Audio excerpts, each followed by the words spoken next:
సీరియల్లో సినిమాలో నటించాలనుకుంటున్నారా? అయితే వెంటనే మా యాక్టింగ్ స్కూల్లో జాయిన్ అవ్వండి. నమస్తే, వెల్కమ్ టు సుమన్ టీవీ. ప్రస్తుతం మనతో పాటు ఉన్నారు psychologist, life coach, human behaviour sciences expert doctor Madhurima Reddy garu. మేడంతో మాట్లాడదాం. నమస్తే మ్యామ్. నమస్తే నవీన గారు. మ్యామ్, ఇల్లీగల్ రిలేషన్షిప్స్ మనం ఇంతకుముందు కూడా ఒక వీడియోలో మాట్లాడుకున్నాం వీటి గురించి. అంటే అక్రమ సంబంధాలు పెరగడానికి కారణాలు ఏంటంటారు అసలు? మొదటి కారణము ఫస్ట్ ఆఫ్ ఆల్ వాళ్ళ మైండ్ సెట్ అండి. వాళ్ళ మైండ్ అలా ఉండడము, ప్లస్ వాళ్ళకి లస్ట్ డ్రివెన్ అంటాం దాంట్లో. ఇప్పుడు లవ్ డ్రివెన్, లస్ట్ డ్రివెన్ ఉంటుంది.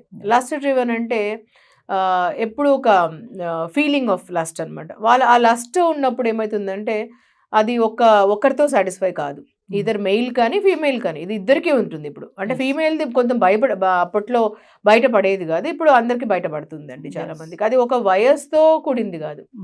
ఇప్పుడు ఏ వయసు అన్నా చెప్పచ్చు. అంటే ఇప్పుడు 20లోనే వస్తుందా, 30లోనే వస్తుందా, 40లోనే వస్తుందా, 50లోనే అని చెప్పలేము. ఒక వయసు లిమిట్ ఉండదు, అది ఏ వయసులో ఉన్నా. అంటే ఇది ఒకరితో సాటిస్ఫై కాదు. ఇప్పుడు ఒకరిలో నీకు ఒకటి నచ్చచ్చు, ఒకరిలో నీకు ఒకటి నచ్చకపోవచ్చు అనేది ఉండదు. లస్ట్ డ్రివెన్ వాళ్ళకు ఇప్పుడు ఇక్కడ ఆగదు, ఇంక వాండర్ అవుతుంటుంది మైండ్. అది వాండర్ అవుతున్నప్పుడు అఫైర్ పెట్టుకుందామని అనుకుంటారు వాళ్ళు. ఎప్పుడు దొరుకుతారా అని అఫైర్ పెట్టుకుందామని అనుకుంటారు, మగవాళ్ళైనా ఆడవాళ్ళైనా. ఇది ఒక దగ్గర ఆగదు, ఇంక ఇది మైండ్ తిరుగుతూనే ఉంటుంది. అందుకనే అన్నాను కదా, అది మైండ్ అని. మైండ్ అనమాట, ఇది గేమ్. మైండ్ గేమింగ్ వెళ్తూ ఉంటుంది మైండ్. ఇంకా మైండ్ నుంచి శరీరం. ఇంకా ఎప్పుడు ఎవరైనా ఇలా కనిపిస్తారా, మనకి ఎవరు అట్రాక్ట్ అవుతారో, ఇట్లా ఉంటుంది అనమాట. జస్ట్ ఒక శరీర వాంఛలాగా అనమాట. ఓన్లీ ఇది it's only for physical need లాగా, ఫిజికల్ అట్రాక్షన్ లాగా ఉంటుంది. మీరు అన్నారు ఇందాక అట్రాక్షన్, అది it's just lust driven. Lust అంటే ఓన్లీ ఫర్ కొన్ని క్షణాలు, కొంచెం టైం. అదేం ఒక ప్రేమతో కూడింది కాదు, ఒక అండర్స్టాండింగ్ తో కూడింది కాదు, ఆ మెచ్యూరిటీతో కూడింది కాదు. ఓన్లీ కొన్ని క్షణాలు అయినా ఫిజికల్ నీడ్ అంతే. అది లస్ట్ డ్రివెన్ అంతే, ఓన్లీ ఏ లస్ట్ డ్రివెన్. సో దానివల్ల ఫస్ట్ ఏర్పడే రిలేషన్షిప్ దానిలో. సో దాని తర్వాత ఇల్లీగల్ అఫైర్స్ దాంతో వస్తుంది. ఫస్ట్ రీజన్ అది ఇల్లీగల్ అఫైర్స్ వచ్చేది. అప్పుడు హస్బెండ్ వైఫ్ లో ఫస్ట్ అది స్టార్ట్ అవుతుంది. ఇంకా మిగతా రోజు కూడా ఇల్లీగల్ అఫైర్స్ వచ్చేది దీనివల్ల first. Second, too many desires, too many కోరికల వల్ల కూడా. ఇంట్లో ఒక భార్య ఉంటే కూడా వాళ్ళకి భార్యతో ఫస్ట్ లీగలీ మనము చాలా మంది అండి పెళ్లి చేసుకుంటారు ఒక ఏజ్ లో, మేబీ 20s లోనే ఏదో ఒక రీజన్ లో పెళ్లి చేసుకుంటారు. వాళ్ళు పెళ్లి చేసుకుంటారు, పిల్లల్ని కంటారు. పిల్లలు కనిన తర్వాత కొన్ని సంవత్సరాల తర్వాత మళ్ళీ ఒక అఫైర్ పెట్టుకుంటారు బయట. సో మెన్ కావచ్చు, ఉమెన్ కావచ్చు. కొన్నిసార్లు భార్యకు తెలియకుండా పెట్టుకుంటారు, కొన్నిసార్లు తెలియకుండా నటిస్తుంటారు, కొన్నిసార్లు ఇలా ఏదో మేనేజ్ చేస్తారు. కొన్నిసార్లు భర్త చాలా సంపాదిస్తూ, చాలా గ్రేట్ పర్సనాలిటీ, చాలా అచీవ్ చేస్తూ అలా ఉంటే భార్యతో ఏదో మేనేజ్ చేస్తారు. సో వాళ్ళే అలా చేస్తారు, నాకు నేను కాదు, ఏమి సంబంధం లేదు అని. ఇలాంటివి అఫైర్లు పెట్టుకుని ఉంటారు. అంటే కొన్నిసార్లు అఫైర్లలో ఎలా ఉంటుందంటే అండి, ఫ్రెండ్స్ విత్ నీడ్స్ లాగా అఫైర్స్ పెట్టుకుంటారు. అంటే ఫ్రెండ్షిప్ విత్ నీడ్స్ లాగా, ఒకరొకరు నీడ్స్ కోసం అని అఫైర్లు పెట్టుకుంటే కొన్నిసార్లు భార్యకు ఇష్టమే ఉండొచ్చు, కొన్నిసార్లు ఓకే పెట్టుకొని లేండి, ఓకే బయట నేను అన్నిట్లో ఉండను కదా, సో అందుకని నీడ్స్ కోసం పెట్టుకున్నారేమో అనుకుంటారు వాళ్ళు. ఇలాంటి అఫైర్స్ అనేది డిఫరెంట్ వెరైటీస్ లో పెట్టుకుంటున్నారు ఈ మధ్యలో. ఓకే, అంటే వైఫ్ కి తెలిసినా కూడా కొన్నిసార్లు ఇలా ఉంటున్నారు. ఓకే, సో అలాంటి అఫైర్స్ కూడా జరుగుతున్నాయి, అవసరాల కోసం అని.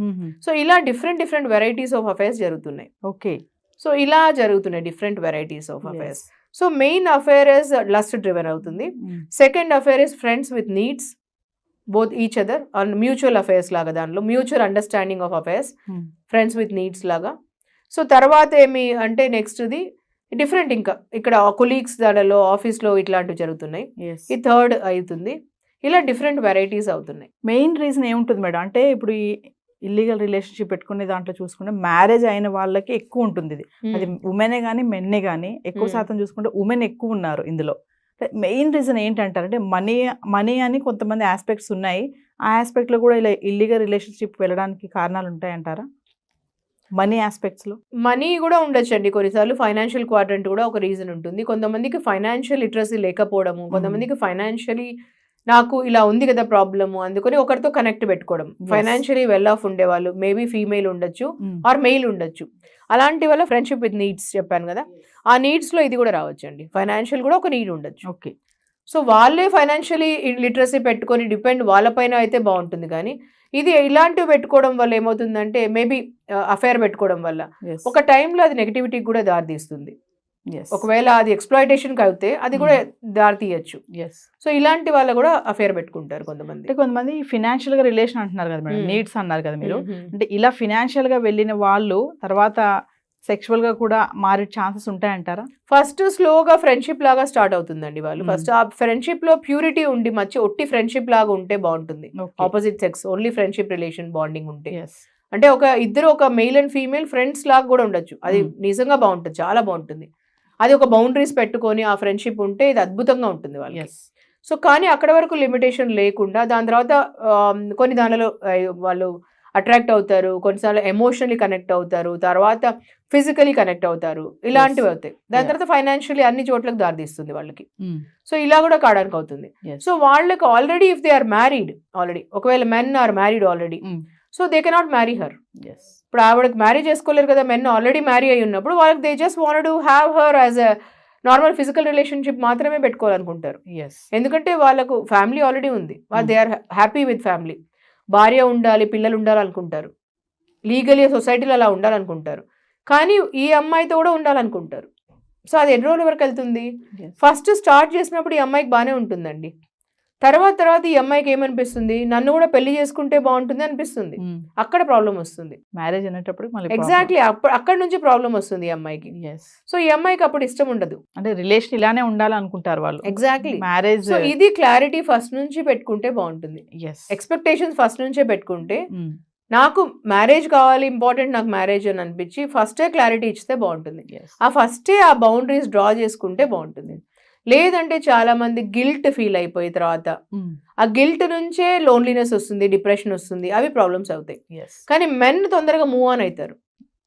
వాళ్ళకి ఈజీ అండి, ఎందుకంటే వాళ్ళకి ఆల్రెడీ క్లారిటీ ఉంటుంది, నా భార్య ఉంది, నా పిల్లలు ఉన్నారు. కానీ ఉమెన్ కి it is very difficult to move on. వాళ్ళకు నన్ను ఎక్స్ప్లాయిట్ చేశారేమో అని ఒక ఫీలింగ్ వస్తుంది. ఆల్రెడీ వాళ్ళకి భార్య పిల్లలు ఉన్నారు కదా, మరి నా లైఫ్ లోకి ఎందుకు వచ్చారు? నా లైఫ్ లోకి వచ్చింది నన్ను ఒక పర్పస్ గా, నన్ను గేమ్ లాగా వాడుకోవడానికే కదా, నన్ను వాడుకొని ఎక్స్ప్లాయిట్ చేయడానికే కదా అని ఒక ఫీలింగ్ ఉంటుంది.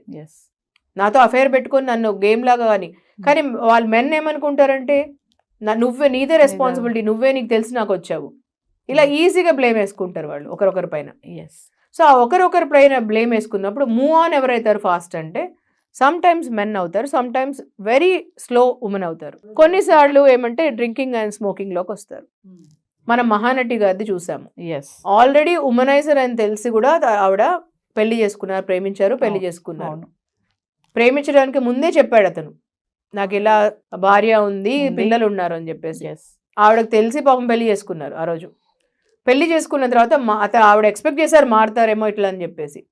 కానీ ఏమైంది, మారుతారేమో అని ఎక్స్పెక్ట్ చేసిన తర్వాత ఆవిడకి ఆల్రెడీ పిల్లలు పుట్టిన తర్వాత మహానటి గారికి ఆవిడ సక్సెస్ అయ్యారు, అవార్డు తీసుకుంటున్నారు. అలా ఉన్నప్పుడు ఇందాక మనం టాక్సిక్ రిలేషన్షిప్లో మాట్లాడాం, మనము we need to celebrate our life with those people who celebrate us. So ఎప్పుడైతే కొంచెం తేడా వచ్చిందో సక్సెస్లో, హీ ఫెల్ట్ వెరీ జెలస్ కదా, అక్కడ సక్సెస్ దగ్గర ప్రాబ్లం అయిపోయింది. దాని తర్వాత ఆల్రెడీ ఉండే క్వాలిటీస్, ఉమనైజింగ్, లస్ట్ డ్రివెన్. ఉమనైజింగ్, ఇంత మహానటి అని ప్రేమించి పెళ్లి చేసుకొని ముందుండే క్వాలిటీ ఏంది? ఉమనైజింగ్. నాకు వీక్నెస్, నాకు బలహీనత అని చెప్పాడు. అంటే ఉమనైజింగ్ అనేది, లస్ట్ డ్రివెన్ అనేది బలహీనత. అప్పుడు ఏమన్నా సావిత్రి, ఇప్పుడు కొత్త ఏంటి అని అడిగాడు. ఇప్పుడు ఎందుకు కొత్త, ఇప్పుడేంటి కొత్త, నాకు ముందు కూడా ఉన్నింది కదా అని అడిగాడు.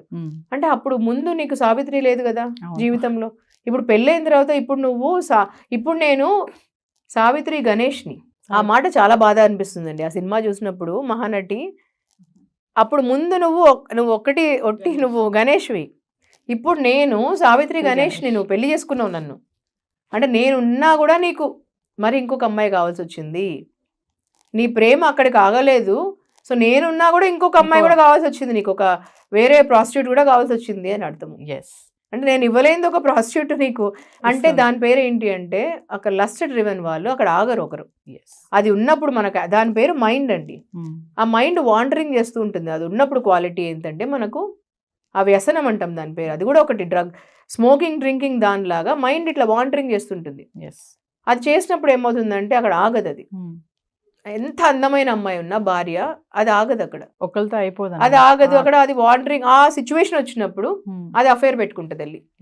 సో ఇంత అద్భుతమైన సక్సెస్ఫుల్ ఉమెన్ మహానటి గారు. మహానటి అద్భుతం. నాకు one of the most favourite. Mahanati గారు. సో ఆవిడలాగా ఇంకా ఎవరు పుట్టలేరు, అసలు అంత మంచిగా ఎవరు అసలు చేయలేరు. Yes. అలా ఉండే ఆవిడ అంత అందగత్తె, అంత మంచి యాక్ట్రెస్ అలా ఉన్నా కూడా లాస్ట్ చివరికి ఏమైందండి, చివరికి మిగిలేది అంత Loneliness. డ్రింకింగ్ లో అలా అయిపోయేసి ఆవిడ యాక్సెప్ట్ చేయలేక, మనం ఇందాక అన్ని మాట్లాడుకున్నప్పుడు ఆవిడ యాక్సెప్ట్ చేయలేకపోయారు, Hmm. బ్రేకప్ ని యాక్సెప్ట్ చేయలేకపోయారు, అతనితో ముందరికి వెళ్ళలేకపోయారు. Yes. అది ఎంత తొందరగా యాక్సెప్ట్ చేసి ముందరికి వెళ్తే ఎంత ముందరికి బాగుంటుంది, కానీ యాక్సెప్ట్ చేయలేకపోయారు. చేయలేకపోయారు, అక్కడితో ఎండ్ అయిపోయింది. ముందు ఉమనైజర్ అతను, ఇప్పుడు కొత్త ఏముంటుంది ఇంకొక, కానీ అప్పుడు జెమిని, అప్పుడు నువ్వు గణేష్ అప్పుడు, ఇప్పుడు నేను సావిత్రి గణేష్. సో ఇక్కడ క్లాషెస్ వచ్చేసి అక్కడ ఆగిపోయేసి ఆవిడ డ్రింకింగ్ అన్నిటికీ వచ్చేసేసి ఇలా అఫైర్స్ అనేది దీని నుంచి వస్తాయి. ఎస్, లస్ట్ డ్రివెన్ ఫస్ట్ ఇలా సక్సెస్ కి మళ్ళీ ఈగోస్ వల్ల వస్తాయి, ఒకరిపైన ఒకరికి ఈగోస్ వల్ల. సో అలా డ్రివెన్ వల్ల వస్తాయి. తర్వాత హస్బెండ్, ఇంకొకటి ఏంటంటే హస్బెండ్ వైఫ్ మధ్యలో సరిగా అండర్స్టాండింగ్ లేకపోవడం, ట్రస్ట్ లేకపోవడం, ఎస్, కన్వర్సేషనల్ కమ్యూనికేషన్ లేకపోవడం. హస్బెండ్ వైఫ్ అంటే ఎవ్రీడే అట్లీస్ట్ 1 hour కమ్యూనికేషన్ ఉండాలి, కన్వర్సేషనల్ కమ్యూనికేషన్. దానివల్ల అండర్స్టాండింగ్ పుడుతుంది, దానివల్ల ప్రేమ పుడుతుంది. ఆ ఫ్రెష్నెస్ ఇంపార్టెంట్ ఇద్దరిలో. ఎస్, రోజు రోజుకి ఒక కొత్త ప్రేమ రావాలి ఇద్దరిలో, అప్గ్రేడ్ అప్పుడే ఉంటుంది, ఆ కొత్తదనం ఉంటుంది ఎప్పుడు.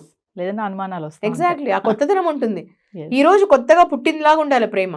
అలా ఇద్దరిది రెస్పాన్సిబిలిటీ, హస్బెండ్ ది రెస్పాన్సిబిలిటీ అండ్ వైఫ్ ది రెస్పాన్సిబిలిటీ. ఎవ్రీడే లవ్ న్యూగా Exactly. ఉండాలంటారు. Thank you. థ్యాంక్ యూ అండి.